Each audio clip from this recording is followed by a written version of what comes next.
New technology could help cities around the world improve people's lives while saving billions of dollars.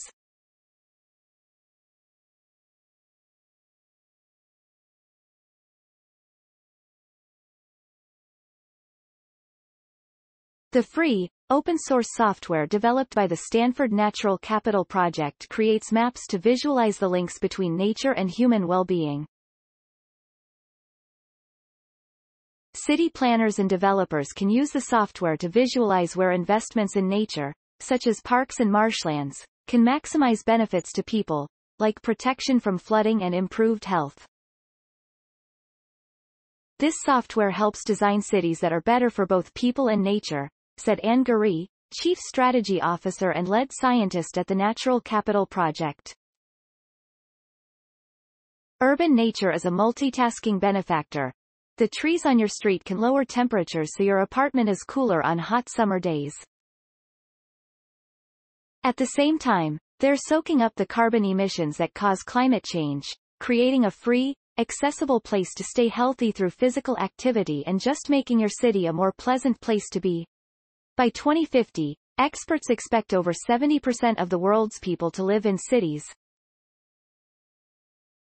As the global community becomes more urban, developers and city planners are increasingly interested in green infrastructure, such as tree-lined paths and community gardens, that provide a stream of benefits to people. But if planners don't have detailed information about where a path might encourage the most people to exercise or how a community garden might buffer a neighborhood from flood risk while helping people recharge mentally, they can't strategically invest in nature. We're answering 3 crucial questions with this software. Where in a city is nature providing what benefits to people? How much of each benefit is it providing and who is receiving those benefits? Said Perrine Hamel, lead author on a new paper about the software published in Urban Sustainability.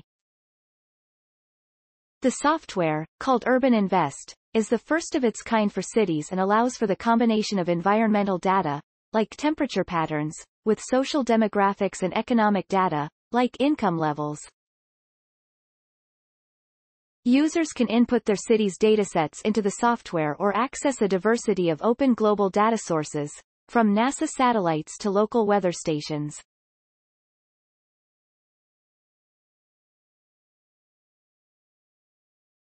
The new software joins the Natural Capital Project's existing Invest software suite, a set of tools designed for experts to map and model the benefits that nature provides to people. To test Urban Invest, the team applied the software in multiple cities around the world: Paris, France, Lausanne, Switzerland, Shenzhen and Guangzhou, China, and several U.S. cities, including San Francisco and Minneapolis. In many cases, they worked with local partners to understand priority questions. In Paris, candidates in a municipal election were campaigning on the need for urban greenery, while in Minneapolis, planners were deciding how to repurpose underused golf course land. Running the numbers in Shenzhen, China, the researchers used Urban Invest to calculate how natural infrastructure like parks, grassland and forest would reduce damages in the event of a severe, once-in-100-year storm. They found that the city's nature would help avoid $25 billion in damages by soaking up rain and diverting floodwaters.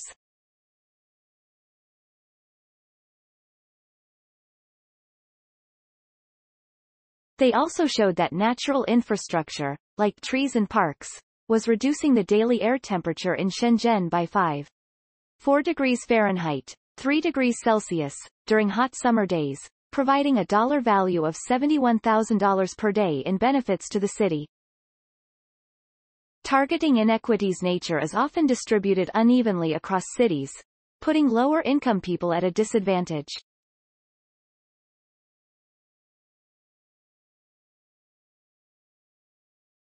Data show that lower-income and marginalized communities often have less access to nature in cities, meaning they are unable to reap the benefits, like improved mental and physical health, that nature provides to wealthier populations. In Paris, the researchers looked at neighborhoods without access to natural areas and overlaid income and economic data to understand who was receiving benefits from nature.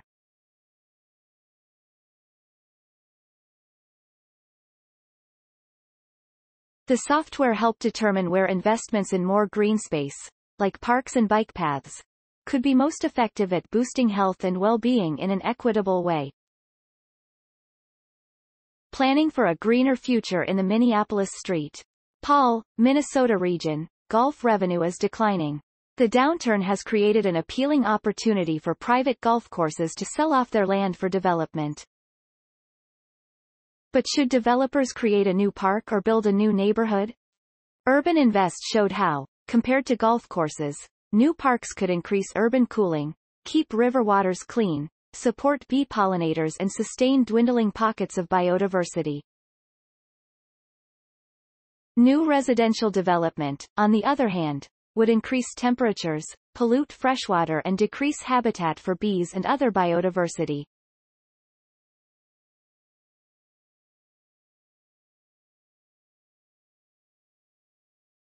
Thanks for watching. Please subscribe my channel for more updates.